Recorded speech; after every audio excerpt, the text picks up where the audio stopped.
the thing that I'll never forget, especially being in the position I'm in now, but it's just how that day went, and nobody really knowing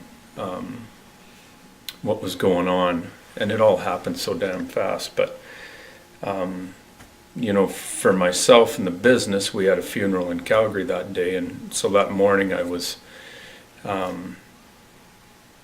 you know, having my breakfast at 6 o'clock in the morning, as I normally 6:30, as I normally do, watching the news and watching Canmore getting absolutely freight trained with water and tearing their town apart. And there was nothing about High River, and it was a sunny day like it is this morning, and I never paid much attention to it, and I knew, well, we'll get water, but standard issue for High River.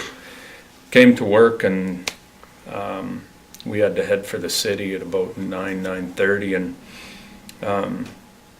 that's about when started to get some texts from friends and stuff that water was maybe going to be a little more aggressive than it has been before, and it started coming over at the bridges by then. And so I was a little bit nervous, and then driving out of town, out 5th Street, you know, then I could physically see the water over top of the canal and everything else, and I got quite nervous, but still have to go take care of business in Calgary. So when the water really hit, which was about, you know, that 9:30, 10 o'clock, that's when I got, you know, some pretty aggressive emails and stuff from people who are panicking and knew it was going to be real bad, and knew it was going to be bad down here at the business and at my home.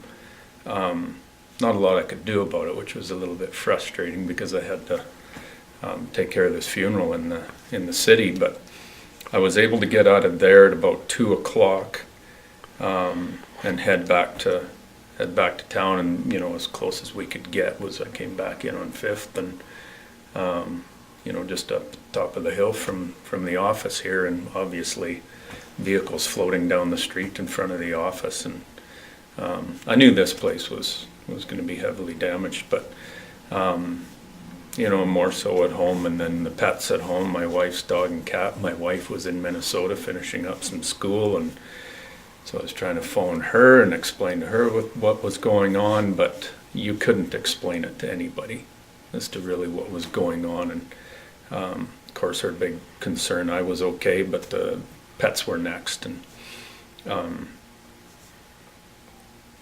that got fairly tense. But just watching it really worried me as to what the future of this town was when you're standing up on top of the hill there and watching, you know, 4 or 5 feet of water down here. That was wild. Like, it was nothing that, and you didn't know what was going to be left at the end of it, right? If the water was going to stop coming up, you didn't. Those are all the kind of things that I was thinking of, and what the future of High River was. And luckily I had some friends that were down in that end of town. They rescued my dog and cat, so my marriage was saved, and everything was, we were going to get through everything else. But you know, knowing that there was, at that time I knew that there was 3 people that had lost their lives in the thing, and we didn't know how many more. But that was just the extent of it, right? That it wasn't, the severity of it was just that when you think that lives were lost, I was only a block or 2 away from here where both lives were lost in town.